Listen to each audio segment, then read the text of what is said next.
Jumpa lagi di Metistalk bersama saya Brigita Manohara. Senang sekali karena di Metistalk ini seperti yang biasanya kita akan menghadirkan materi-materi menarik untuk bisa mendiskusikan lebih lanjut lagi mengenai green energy. Dan di Metistalk tentu saja bukan hanya menghadirkan narasumber dari pemerintah saja, tetapi kita akan menghadirkan narasumber dari public figure. Kemudian kita juga akan hadirkan dari generasi muda dan masih banyak lagi yang memang ahli dan tahu benar bagaimana kemudian transisi energi. Kalau di podcast sebelumnya apabila netizen ini mengikuti bagaimana kemudian perkembangan dari Metistalk, kita sudah menghadirkan Dirjen EBTKI Kementerian ESDM dan kita juga sudah berbincang dengan Ketua Umum Masyarakat Energi Terbarukan Indonesia Pak Wiluyo Kusdwiharto, dan tentu saja episode kali ini spesial karena kita punya narasumber keren, sosok seorang public figure yang ini merupakan hanya satu dari segelintir saja yang memang peka, peduli dan konsisten mengenai isu lingkungan. Tapi sebelum saya memperkenalkan beliaunya, ini saya mau sedikit mereview nih netizen. Bagaimana kemudian mengenai perubahan iklim dan kenapa kemudian Metistalk ini terus-menerus menggaungkan tentang transisi energi. Karena seperti yang disampaikan oleh Pak Wiluyo sebelumnya di episode Metistalk sebelumnya, ini kan disampaikan bahwa 2070 ini bisa jadi kalau kita tidak segera melakukan perubahan dalam perilaku kita, bisa jadi kita akan kesulitan mendapatkan makanan yang sehat, termasuk juga air bersih, karena dimungkinkan 30% dari flora dan fauna yang ada di dunia ini punah karena perubahan iklim. Oleh karenanya perlu ada aksi pengendalian perubahan iklim itu yang konkret dari seluruh lapisan masyarakat termasuk dari generasi muda. Dan kontribusi nyata inilah yang penting mulai dari hal kecil seperti 3R, reduce, reuse, dan recycle. Oke, langsung saja saya sudah tidak sabar karena saya juga sangat mengagumi sosok yang satu ini. Saya langsung saja perkenalkan narasumber saya episode kali ini, Cinta Laura Kil. Hai, Cinta apa kabar? Baik.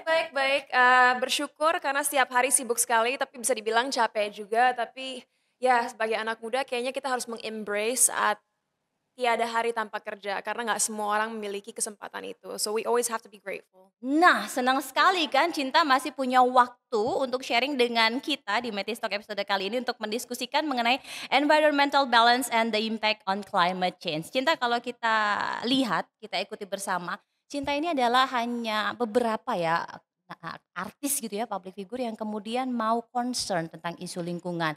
Nah, Cinta ini salah satu yang memang konsisten dan memiliki komitmen kuat tentang isu lingkungan. Dan kalau sebelum kita ke isu lingkungannya, ini kan tadi Cinta sudah sampaikan, bukan hanya urusan artis saja loh, Cinta ini juga entrepreneur netizen. Dia ini juga punya bisnis F&B 18 Coffee dan juga Creative Hub Rumah Serada Semesta. Bener ya Cinta ya? Sebenarnya nggak cuma itu. Oh ya, ada lagi yang lainnya. Kayaknya timnya kurang riset. Oh ya, ada lagi yang lainnya. Coba. Jadi mungkin netizens nggak tahu, tapi sekarang kita syuting podcast ini di Creative Hubku yang Oke. bernama Rumah Serada Semesta. Mhm. Yang namanya itu dari bahasa Sanskerta yaitu The House of Eternal Knowledge atau Rumah Wawasan Semesta. Dan Creative Hub ini rencananya akan menjadi wadah buat anak muda di mana mereka bisa mengembangkan skill set mereka di dunia kreatif, mau itu graphic design, photography, music production, dan lain sebagainya. Makanya kalau kita lihat, aku tahu netizens nggak bisa lihat, tapi di luar ruangan ini ada dance studio, Wah. ada podcast studio, ada VIP rooms, ada garden yang besar untuk bisa melakukan berbagai event. Dan grand launching kita bulan depan di bulan Juli, so stay tuned because it's gonna be a big event di mana aku akan mengintroduce business unit lainku yang kayaknya hari ini kita nggak sempat untuk bicarakan, tapi yang jelas ada talent management. Wah. So Rebel Icons itu terdiri dari dua kata, Icons of Revolution. Ada sebuah production house kecil, Lucid Studio. Ada digital platform bernama Puala ID. Ada juga tadi udah di-mention 18 Coffee dan yang kelima ini Rumah Serada Semesta. So semuanya Oh, sebenarnya ada hubungannya dengan dunia kreatif dan nanti kita bahas lagi ada kaitannya juga dengan menuju eh, bisnis yang lebih ramah lingkungan. luar biasa. Ini kayaknya paket holistik yang komplit sekali sudah ada di sini yang Cinta mau semakin kuatkan untuk mengkampanyekan isu lingkungan begitu ya Cinta ya. Tapi bagaimana Cinta memanage waktunya untuk bisa membuat agar semuanya ini berjalan dengan lancar dan sesuai target-target yang sudah Cinta tetapkan? Yes. Aku bersyukur karena dari kecil aku udah punya jiwa kompetitif dan jiwa nggak pernah mau nyerah. Jadi kalau aku udah menyiapkan target, aku harus capai target itu. Walaupun pasti along the way ada kegagalan-kegagalan yang aku alami yang malahan memotivasi aku untuk jadi lebih baik untuk Mhm. keesokan harinya. Zaman sekarang kan Gen Z sering banget ngomongin, oh work-life balance, work-life balance. Dan aku udah 2 kali ditanya ini seminggu ini tentang gimana caranya memiliki work-life balance. Dan jujur jawaban aku adalah aku nggak percaya bahwa work-life balance itu 50-50. Yang artinya 50% kerja, 50% me time. Mhm. Karena kadang-kadang kalau kita memiliki target dan ambisi yang besar, kita harus sadar bahwa akan ada jangka waktu di mana mungkin work-life balance itu akan 90-10. Tapi ada waktunya juga jika kerja keras kita udah terbayar, mungkin kita bisa lebih mengarah ke 50-50, mungkin 60-40. Mhm. Jadi tergantung kemauan kalian, apa sih tujuan kalian, apa yang ingin kalian capai. Kalau udah jelas ya harus ada sacrifice atau pengorbanan yang kita lakukan di mana kita sadar mungkin untuk beberapa tahun nggak ada tuh yang namanya work life balance and sama situasinya buat aku dan juga staff-staff aku di perusahaanku. Bulan ini sendiri kita hari liburnya hanya tanggal 25 Juni. We've been working every single day, belum ada hari off sama sekali. Dan I'm so sorry team, kita belum ada hari off, tapi I promise you it'll be worth it. Mudah-mudahan bonus akhir tahun Wah. bagus. Yang di ujung situ udah pernah ngalamin bonus akhir tahunnya lumayan bagus. Ya. Jadi reward itu memang penting ya dari sacrifice yang sudah dilakukan yang kalau Cinta Iya. sampaikan tadi. Tapi bicara mengenai sacrifice dan juga reward yang Cinta sudah lakukan selama ini. Kemarin kan Cinta keren banget ya di Cannes Thank Film you. Festival ya. Ini nggak banyak loh yang bisa diundang ke sana dan Cinta ini merupakan salah satu perwakilan dari Indonesia yang diundang ke sana ya. Iya. Nah, apakah ini juga merupakan buah dari bagaimana kemudian hidup sehatnya Cinta? Mm-mm. Maksudnya? Bagaimana Cinta kemudian menjaga I penampilan, hidup see. sehat? Aku rasa nggak cukup kalau hanya karena kehidupan aku yang sehat dan disiplin, aku Mhm, jadi diundang ke Cannes Film mhm, Festival ya. Tentunya saat aku ke sana, aku menjadi representatif bagi Indonesia untuk hadir di Cannes Film mhm, Festival untuk salah satu beauty brand. mhm, Dan kenapa aku bisa diangkat sebagai spokesperson beauty brand tersebut, karena mereka tahu bahwa dalam karir aku tidak hanya memikirkan estetika fisik, tapi juga memiliki yayasan-yayasan yang untuk membantu nah, banyak orang dan juga memiliki karir yang aku selalu berusaha menjadi inspirasi atau contoh yang baik bagi anak muda. Jadi that whole package dari memaintain kesehatan, mengasah ilmu dan juga memberdayakan orang lain, itu yang membuat mereka akhirnya merasa, oke, ini adalah representatif yang baik bagi negara Indonesia untuk hadir di Cannes Film Festival karena menunjukkan ke orang-orang di luar sana bahwa Indonesia memiliki talenta yang beragam, talenta yang kompeten, dan juga layak diberikan panggung di event besar dunia seperti Cannes Film Festival. nah ini yang kemudian menarik karena whole package ini jarang dan itu ada di Iya. Cinta Laura begitu ya. Nah, netizen tentu ingin tahu bagaimana kemudian Cinta Laura alasannya ini ya, Mm-mm. selama ini memilih, "Oke, aku komit untuk mau mengkampanyekan isu lingkungan. Mhm. Oke, aku mau untuk mengajak anak-anak muda sepantaran aku untuk, 'Ayo dong kita nih peduli sama lingkungan.'" Mm-mm. Kenapa sih cinta? Ya. To be honest, aku tahu di satu sisi aku beruntung karena dari kecil diajarkan sebagaimana pentingnya menjaga lingkungan yang kita miliki. Bukan Mhm, hanya demi keindahan alam ya, tapi juga untuk memaintain balance yang ada di ekosistem kita. Karena yang orang tidak sadar adalah saat kita berkontribusi terhadap kerusakan lingkungan, kita nggak hanya merusak kehidupan makhluk hidup, Mhm. di luar spesies manusia, tapi kita juga merusak masa depan kita sendiri. Mmm. Kita pasti banyak orang pasti sudah pernah dengar bahwa ada kemungkinan setengah dari kota Jakarta akan tenggelam 2, 3 dekade ke depan. Mhm. Dan, untung mungkin bagi kalian yang memiliki latar belakang ekonomi yang cukup solid, kalian masih bisa pindah. Tapi pikirkan nanti disparity antara penduduk-penduduk kaya dan penduduk-penduduk kurang mampu akan semakin membesar. Karena nanti yang tergusur siapa? Mhm. Rakyat kecil, rakyat yang tidak punya pilihan dan tidak tahu harus tinggal di mana. Terus food supply. Iya. Food supply juga akan sangat terdampak dengan perubahan iklim. Karena yang tadinya Indonesia mungkin dapat dapat menumbuhkan source makanan yang cukup bagi penduduknya dan juga cukup untuk diekspor, itu akan terus berkurang. Akhirnya kita akan mengalami starvation dan lagi-lagi siapa yang Iya. terdampak? Rakyat miskin.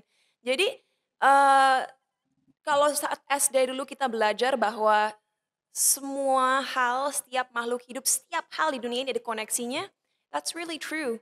That's Mhm. really true dan menyedihkan sekali kadang-kadang saat aku melihat orang-orang melakukan sesuatu hanya demi keuntungan sementara atau keuntungan short term dan gak berpikir bahwa oke, mungkin sekarang kamu untung tapi di masa depan you're ruining so many people's lives including your own. Gitu. Jadi memang harus berpikir jangka panjang ya, Yes. nggak kemudian hanya sekarang semuanya dikeruk, semuanya dimanfaatkan, tapi nanti seperti yang tadi di awal saya sampaikan, jangan-jangan kalian nanti generasi-generasi muda yang akan menjadi dewasa di 2070 susah cari makan, susah cari air bersih, begitu ya Cinta ya? Kalau saya boleh mengkonklusi apa yang Dan disampaikan Cinta. menghirup udara yang dapat merusak paru-paru kalian, Betul. menyebabkan banyak penyakit-penyakit lain dan the world, jujur kalau berpikir masa depan ada perasaan takut. Mhm. Tapi riset menunjukkan bahwa belum terlambat untuk kita merubah perilaku kita untuk bisa mengurangi dampak dari kerusakan lingkungan.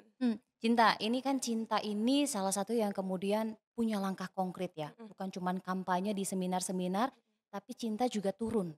ya, Di Juli tahun lalu Cinta mengkampanyekan ketika Citayam Fashion Week, justru malah iya, Cinta turun untuk mhm, memungut sampah, mengkampanyekan untuk mengajak masyarakat ya kan. mhm. Nah, bagaimana kemudian Cinta ingin mengajak generasi muda ini melakukan hal kecil supaya lingkungan kita ini bisa terus bertahan seperti harapan Cinta? Oke, sebelum kita berbicara soal bagaimana mengajak anak muda, kita harus berbicara soal tingkah laku diri kita sendiri dulu Mhm. ya. Jadi kalau aku berbicara dari segi pribadi, what do I do in my daily life untuk meminimalisir kerusakan lingkungan? Yang Mhm. pasti kemana-mana aku bawa tumbler, ya. Mmm. Aku selalu minum air putih dari tumbler sendiri. Dan selain itu aku juga bawa food container sendiri. Jadi Mmm. misalnya aku lagi mau makan di luar, ya kadang-kadang bukan bukan restoran bintang 5 ya, enggak, tapi misalnya makan di luar tempat yang low key, aku juga bawa food container sendiri supaya aku nggak menggunakan packaging mereka yang mungkin terbuat dari styrofoam atau terbuat dari plastik yang sangat merusak lingkungan. Mhm. Kedua, hal sesimpel mematikan lampu, Mhm. mematikan AC kalau kita lagi nggak di ruangan itu atau lagi nggak di rumah, itu berkontribusi besar terhadap penggunaan energi yang di Indonesia sayangnya masih mayoritas menggunakan fossil fuels ya. Dan percaya nggak percaya, mungkin aku sama sekali nggak ngajak teman-teman untuk menjadi vegan atau vegetarian, enggak. Karena aku pun bukan vegan atau vegetarian. Mhm. Cuman mengurangi konsumsi daging dan juga keju itu berkontribusi terhadap carbon footprint loh di dunia. Mhm. Kenapa? Satu burger ya guys, satu burger yang terbuat dari daging merah itu carbon footprint-nya 9 kali sandwich yang hanya sayur-sayuran isinya. Carbon footprint-nya 6 kali lebih besar daripada makan ikan dan misalnya french fries, gitu. Kenapa? Karena saat, peternak hewan membuka lahan untuk membuka peternakan, otomatis kan pohon harus ditebang, otomatis kan, Mmm. ya kita merusak lingkungan setempat. Jadi CO2, carbon dioxide, semakin meningkat, methane pun semakin meningkat dan itu merusak udara, dan it also causes global warming. Dan kalau pembuatan keju atau dairy, susu dan lain-lainnya, susu sapi ya, itu ada sebuah chemical yang namanya nitrate oxide yang lagi-lagi menyebabkan kerusakan lingkungan 300 kali carbon dioxide. So, makanya orang Indonesia aku rasa kalau kita ngelihat snacks yang ada, makanan yang ada kan selalu extra cheese, extra milk. Aku nggak bilang jangan minum susu, jangan makan keju, jangan makan daging, tapi mungkin bisa dikurangi. Karena dengan kita mengurangi demand untuk hal-hal tersebut, akhirnya ya supply-nya pelan-pelan juga harus menurun dan mudah-mudahan tidak akan bertambah lahan untuk menternak hewan-hewan Benar. tersebut. Dan kalau buat aku pribadi, last but not least, tadi kan kita bicara aku punya business unit yang bernama 18 Coffee. Iya ini loh, aku lihat loh, aku lihat loh. Drinking. Iya. Lihat sedotan kita. Jadi yang aku membicarakan adalah sebagai anak muda, aku berusaha, kita belum sempurna ya, tapi aku berusaha agar bisnis F&B aku tidak terlalu berkontribusi terhadap kerusakan lingkungan. Dalam arti kita nggak pakai sedotan plastik tapi steel kayak gini. Dan kalau take away, packaging kita itu biodegradable plastic. Oke. Jadi lagi-lagi nggak sempurna tapi at least mengurangi kerusakan lingkungan karena kita tidak pakai plastik yang tidak bisa di-decompose, nggak bisa didaur ulang gitu. Packaging pun kita juga memakai paper packaging, jadi lagi-lagi dampaknya nggak separah kalau kita pakai styrofoam atau plastik. Nah, the second part of your question kan, jujur sebagai anak muda, aku notice bahwa banyak orang itu sangat boros dan sangat wasteful. Dalam arti makanan nggak habis, kadang-kadang mereka membeli sesuatu yang mereka nggak perlu. Ini dari segi makanan ya, mereka membeli lebih banyak makanan dari apa yang mereka perlukan atau lebih dari yang mereka konsumsi. And what you don't understand is saat kita membeli makanan dan akhirnya membuangnya, energi yang digunakan untuk nge-ship ingredients makanan itu, untuk membuat makanan itu, untuk menyajikannya, untuk di-deliver dengan motor online, itu semua berdampak terhadap carbon footprint dunia gitu. Dan akhirnya makanan yang nggak dimakan itu menjadi limbah. Lagi-lagi limbah mengeluarkan methane yang lagi-lagi merusak lingkungan. Akhirnya udara yang kita hirup nggak hanya menyebabkan kerusakan kesehatan, tapi juga riset menunjukkan mengurangi lifespan kita 2 tahun. Anak muda kan kita gampang ngomong ya. Ya.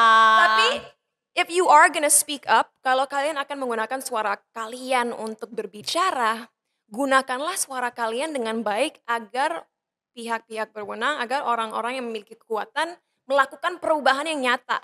Itu pertama bisa dilakukan dengan kalian meminta infrastruktur di negara kita diperbaiki. Dalam arti memberikan bicycle lane misalnya. Daripada kita naik mobil, naik motor, mungkin kita harus cultivate lagi budaya di mana orang jadi ngerasa naik sepeda itu hal yang keren dan fun dan bisa dilakukan untuk ke tempat kerja. Kedua, parks, taman. Daripada banyak tempat-tempat kumuh kayak kaki lima yang tidak punya license berdiri, aku ngerti itu adalah source of income bagi orang-orang yang kurang mampu. Tapi pertama kita bisa bangun taman supaya lebih banyak hijauan dan memberikan daerah atau tempat yang terkontrol bagi orang-orang bisa berdagang dan memulai UMKM mereka. Jadi Lebih rapi ya. Rapi, kita memberdayakan orang-orang yang kurang mampu, tapi at the same time kita membuka tempat-tempat yang bisa selain kelihatan indah, membantu ya masalah kualitas udara yang kita miliki gitu. Dan juga lagi tempat baru buat orang-orang nongkrong, buat orang-orang. Dan paling tidak kontrol limbahnya juga lebih mudah ya ketika dia tertata dengan baik ya, Cinta ya. Tapi Cinta, ini kalau Cinta ini kan anak muda ya, tantangan apa sih kemudian yang dihadapi ya untuk bisa mendorong agar generasi muda ini ayo dong, mau dong berubah, ayo dong, mau dong. Yang tadi kan Cinta sederhana loh, cuman tinggal ini dirubah pakai gini aja atau pakai kontainer kayak yang Cinta lakukan. Jujur, aku percaya anak muda zaman sekarang nggak bisa dikasih tahu. Memang itu yang menjadi obstacle terbesar. Karena kalau kita berusaha maksa mereka mempercayai apa yang kita percaya, mereka ngerasa, you know what, aku nggak suka diatur. Don't tell me what to do. Makanya dengan contoh Citayam Fashion Week tahun lalu, aku nggak bilang ke siapa-siapa, pungut sampahnya loh, ayo lakukan Hmm. ini loh, aku kerjain aja. Dan dari situ harapannya adalah orang-orang di sekitar sadar bahwa ketidakdisiplinan mereka adalah contoh buruk dan menunjukkan kekurangan masyarakat kita yang harusnya membuat mereka introspeksi dan sadar malu-maluin juga ya. Aku udah dewasa, aku udah remaja, aku dapat berpikir jernih, tapi berperilaku dengan disiplin aja nggak bisa. Padahal itu hal sesimpel kita hanya buang ke tong sampah yang di Ya. situ sudah ada gitu ya Cinta ya? Ya, exactly. Dan kedua, gimana caranya kita bisa meng-overcome kesulitan kita berbicara kepada publik adalah ya, sorry to say, government kita, pemerintah kita harus lebih strict. Jadi misalnya ada orang yang menggunakan plastik, kita harus memberikan sanksi, you know.